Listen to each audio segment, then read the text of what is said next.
Hello, friends. We're back again. It's Fightful Overbooked, and it's time for your mother's favorite show.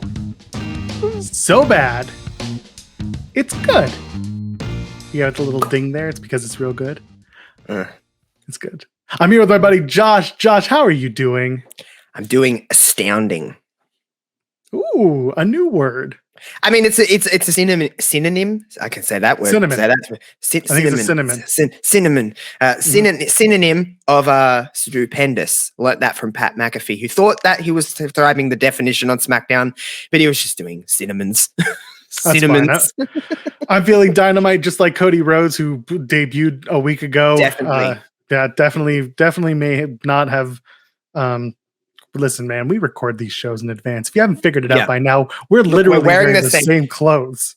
I'll take off my glasses for this episode. So then look at this. It's different now. Oh, there we go. I'm not going to do that because I will not be able to read my notes because today we have to talk about the year 2005. True.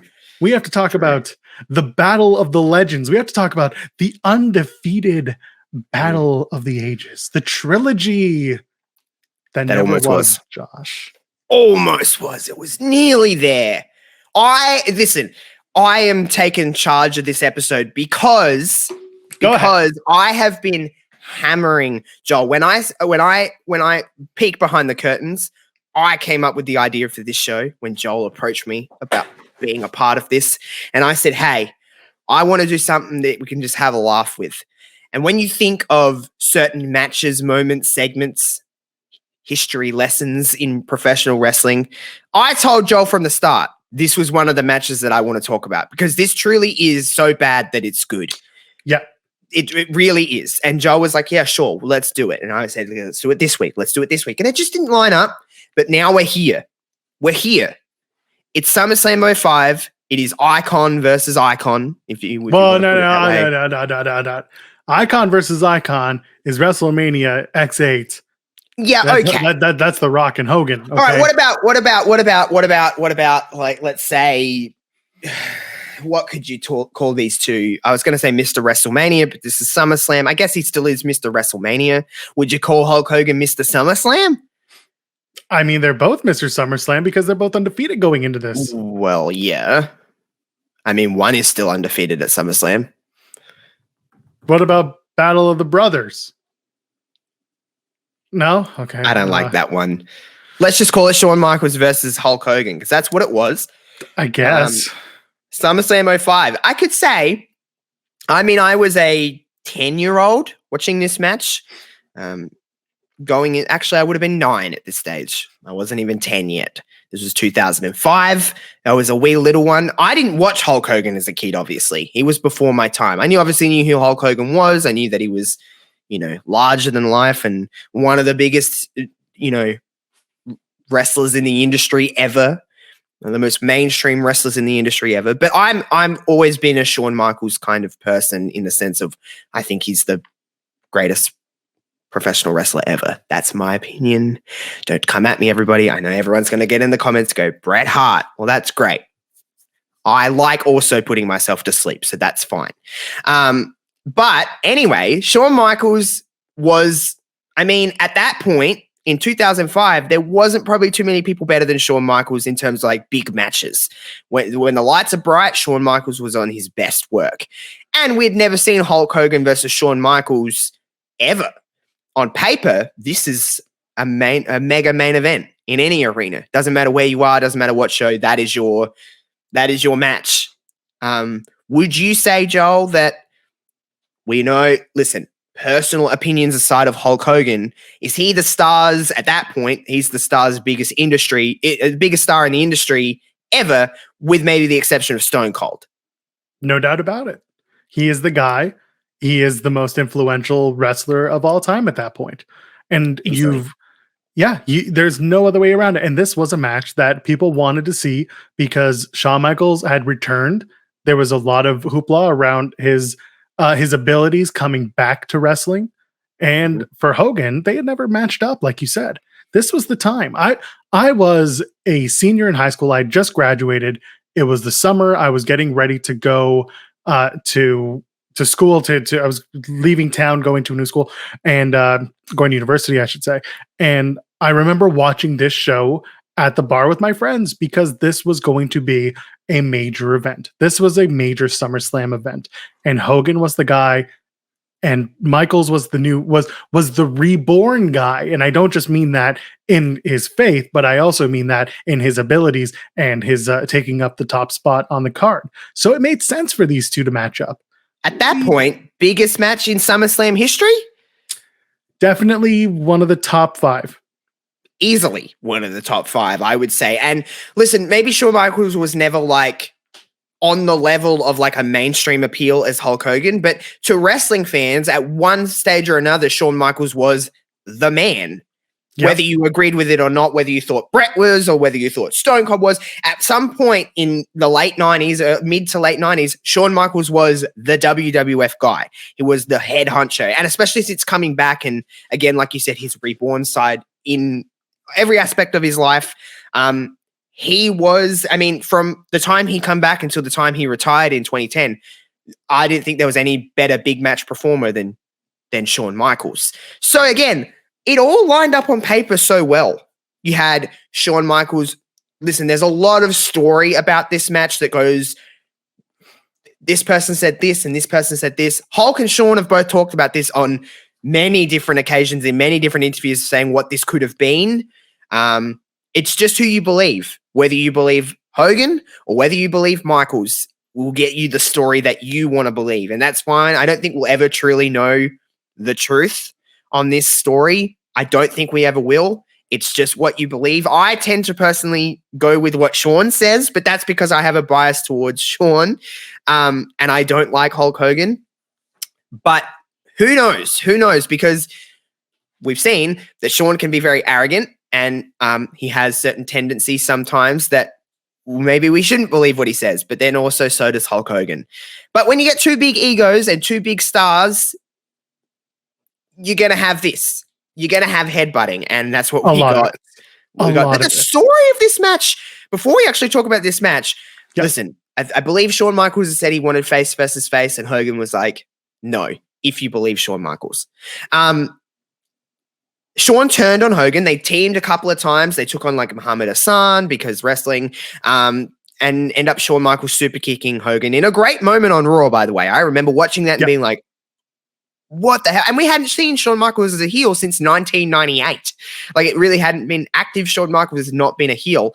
And leading up to SummerSlam, we had the Larry King stuff, which was like top tier silliness, but like in a great way, like a great segment. That wouldn't even be considered so bad it's good. That would be so good it's great. It's just so good. And then, of course, the infamous Montreal promo with the Bret Hart music. And we obviously had not seen Bret Hart in WWE since the Montreal Screwjob. Huge pop. Shawn is being heel Shawn Michaels and just rubbing it in. Shawn was doing really well at being the heel in this story. So going into SummerSlam, there was a lot of hype. And at that point, listen, Hogan wasn't wrestling. Well, he wasn't ever wrestling 5-star matches, but he could still move in the ring in 2005 enough to get him, if you're in there with Shawn Michaels, enough to get him to a good to great match. Yeah, exactly. And you're talking about the promos that get you there. You mentioned the Montreal promo. That's an all-timer, especially as a Canadian. I was going to say. Hit all of us real hard if you were a Canadian WWF fan at the time or WWE fan. Seeing Shawn Michaels, of all people, come out to, mocking Bret Hart and coming out with the music, and then he comes out, like, takes off his shirt. He is the original Heartbreak Kid. He is the original HBK, and people were just ready to boo the shit out of him, and they did. And then they also did the Larry King segment, which I thought was absolutely outstanding. So good. You got infamous. Shawn just pretending. Yeah, Shawn just pretending to be Hulk Hogan and doing a perfect impression of Hulk Hogan the entire time. So stuff like that really got it over. But again, we get to the match, and this is why this show is called So Bad It's Good, because the match was a lot to think about. Listen, there's a story that goes around that said Hulk Hogan did not want to lose at SummerSlam. This was meant to be a trilogy that never happened, and it was going to end up being that the story that goes, and Shawn has said this, I believe even Hogan may have confirmed that he was going to win the trilogy. But hey, whoever you believe, it doesn't matter. Someone had to take an L at SummerSlam. They both hadn't been defeated at SummerSlam in that point. You could imagine. Shawn says that Hogan didn't want to do business, so Shawn said he would do business for himself, basically. Yeah, it's super interesting that they both talked about the trilogy, and both men agree that it was going to be Hogan winning, because of course Hogan is Hogan. It was going to be, Hogan takes the first one, and then Michaels takes the second one, and then they were going to do a steel cage, and Hogan was going to win. Very simple wrestling trope. Wrestling 101. Yeah, and then it turned into a one match because, according to Hogan, the overselling from SummerSlam is what cost HBK the trilogy, which, believe whatever you want to believe. It's like we're all on the same page until you found a reason not to be. And that was strange to me. It's weird that with both stories, there's a lot of dots that are connected.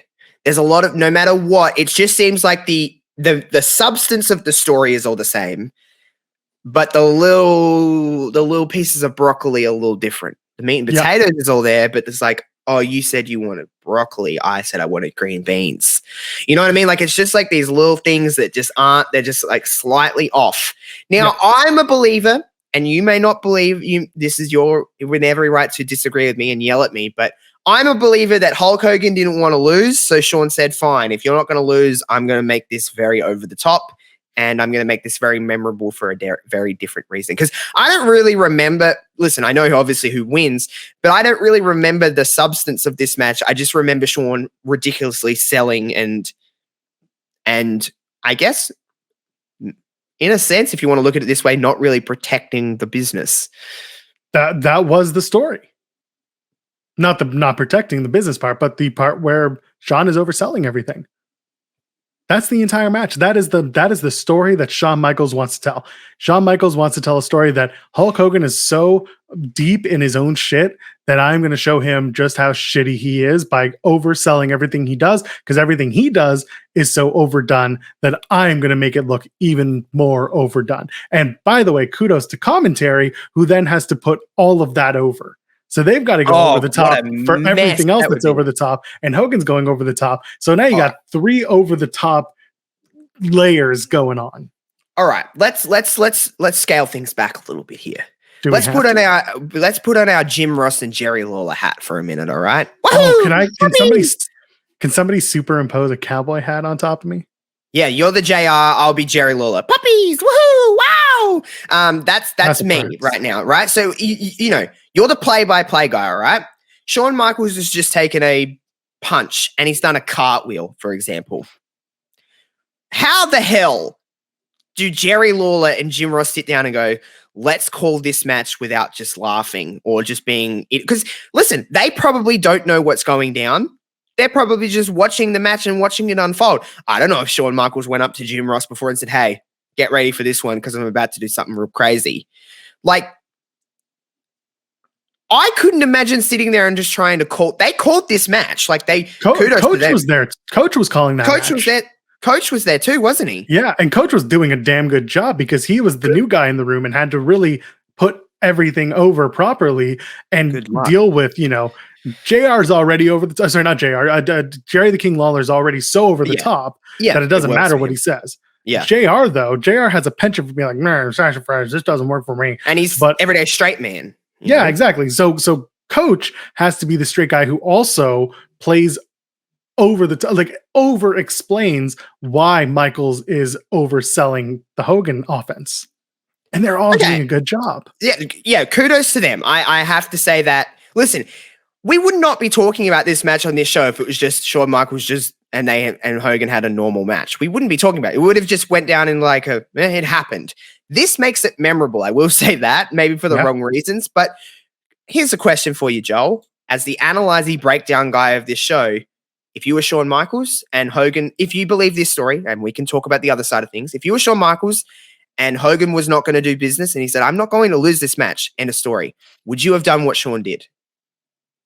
Yeah, if you're in Shawn, I would have as well, because I'm Shawn. Listen, I'm not saying that, listen, a lot of people will go at me for thinking that Shawn's the greatest ever, and everything's subjective, everything's arguable, but you're the greatest wrestler of all time and you're fighting the biggest icon in the industry of all time, there has to be a certain level of respect from both of you there. There has to go, okay, we have to do business here. If we're going to extend this to 3 matches, we can't just kill it in one match. Like, I'm the dirtbag heel here. You got to prolong and whatever to get to Survivor Series or wherever the hell the plan was. I would have probably done the same thing if Hogan just flat out said, like, I'm not losing this match. Get over it. Maybe I'm giving a little bit too much to Shawn Michaels. Maybe we are. But maybe it's possible that this was his Hail Mary to get that trilogy back on track. Where if he oversells it and does everything and Hogan says, that's not cool, brother. I want to do over. I want to prove that this is supposed to happen the way it's supposed to happen. And then Michael says, sure, we'll go again. Why not? I'll give it to you the real way this time. But again, maybe I'm just overthinking it. Maybe it's not what happened. That's not the worst logic, to be completely honest with you. But also, Shawn Michaels is probably going, well, if we're only going to get one out of this, I'm going to make people talk about it because I know how to. Yeah, I know how to. Obviously, he knows what he's doing. Like, Shawn isn't just being a complete D-bag to be complete. Well, we don't know that. But like, maybe a little column A, a little column B. But also, like, Shawn's like, well, we could just have a normal match. I could lose and I'll move on to Raw the next night and be a face again, basically. Or I can make people talk about this for literally nearly 20 years. Like 17 years ago this was, whatever it was. Yeah. You get into the meat and potatoes of this match. Honestly, like you said, it's just overselling for the sake of overselling. You don't remember much until you watch the match back. Yeah, I remember this spot in the corner. It's towards the very beginning of the match. Irish whip into the corner. Let's do a punch. Shawn throws back. Let's do another punch. Shawn throws even further. We'll do a third one. Shawn's like on the top rope. He's like waving his arms around. And this is where the part where we can just come in and just be like, all right, this is our show now, because this is just hilarious to me. Take away all the BS of what we just talked about and just analyze this from a match. It's freaking funny. For people who are fans of wrestling, and we love wrestling, like, calm down, everybody. We love when a good match happens. But I can tell you, I can really speak for Joel here when we say we love this more because it's so funny. It's just so funny because Shawn is just taking the business and doing a giant turd on it, to be completely honest. And I love it as someone who watches a lot of wrestling. And some people probably hate that. And for some people probably leans into the Shawn Michaels hate column, which is fine. But it's hilarious. Him flapping his arms around and taking big boots and like getting up and doing like a whole spin, and like he's getting leg dropped and his legs are like flying out of here. Like, it's just hilarious to me that this is happening. And it's their only match that they will ever have. We can nearly pretty confidently say that's, well, you don't know with wrestling, but I don't think they're ever going to wrestle again. And there might be a prince in a country somewhere that wants to pay both men to have another fight. You never know. Yeah, you never really know. But listen, this is one of Hogan's last big matches in WWE. Is this his last match in WWE? I don't know. I think he had another. Oh, did he? I know he had matches. He had matches obviously in TNA. But I think this could have been. It's definitely his last big match. I'll say that. It's definitely his last big match in WWE. But man, what a way to go out, eh? He went over, brother. We will say that. Obviously, everyone knows. He has one more match at TD Garden, SummerSlam 2006. Ah, guess against there? Who? Take a guess. He's still on the roster. He's still wrestling to this day. And his gimmick at the time involved people like Hogan. What? I'm so confused. Who the hell did he wrestle in 2006? Hogan got killed. Bitch. I don't know. You're going to say Hulk Hogan, the legend, ended up getting killed. Oh, Randy Orton. There you go. There we go. I got there in the end. Post-production, please make me look smart in that, because I just looked like an absolute idiot that whole time. Of course it was Randy Orton. I remember that match happening. Anyway. But actually, Hogan won that match. Yeah, but you know what I mean? Hogan wins, LOL. Well, yeah, but you know what I mean? Like I remember like the spitting and like all of that happening. because he was a legend killer. Remember when he RKO'd Fabulous Moolah? That was funny. Anyway, so, but yeah, this Hogan went over, obviously. Shawn made it look like wrestling. I'll give him that. He certainly sold for Hulk Hogan. Listen, whatever you believe, whichever side of the fence you're sitting on here of who you believe and who you don't, you will remember this match. It's true. You'll never forget. And it's just hilarious. It's dumb. Like, it's just, at that time, I didn't know what was happening. I didn't know he was overselling. I didn't know what that was. I was like, oh my God, Hulk Hogan's super strong. Remember, at this point, this is probably one of the first matches of Hulk Hogan's I really had seen, other than just like his match with like Vince and his match with like Brock Lesnar. Like, I hadn't really seen that much of Hulk Hogan wrestling at that stage. I still really haven't seen that much of Hulk Hogan wrestling. Oh well, old wrestling stinks. Put that in the big text on the screen, because I think old wrestling stinks. But yeah, listen, it's a fun time, this match. I really do appreciate it for what it is. It's silly, and it's easy to watch because you just laugh through it. That's really all it is. It's so dumb. And you know what's not dumb? Leaving us a thumbs up here. Maybe subscribing to this channel, tapping that bell for notifications, because it's Fightful Overbooked, and we drop content every single day on this channel. Sometimes twice a day. Sometimes I get a little frisky, and I'm like, oh, I want to post 2 videos. And there's even double features I've seen now on this channel. Double features. You've got double features. You've got videos sometimes 2 times a day. You've got live streams. You've got premieres. You've got videos just randomly popping up. You got all different stuff. Every day there's something different. So whether you love this show, whether you love Grappy Hour, whether you love Hits and Misses, whether you love Demo Divas, whatever it may be, it doesn't matter to us. But you do got to make sure you hit subscribe and hit that big bell, ding, ding, ding. So then we can, you get notified of when we're posting all of these videos, like we said.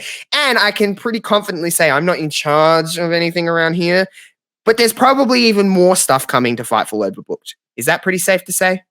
Nah, I told people to go take a hike. True. Me too. Josh, where can the people find you on the internet?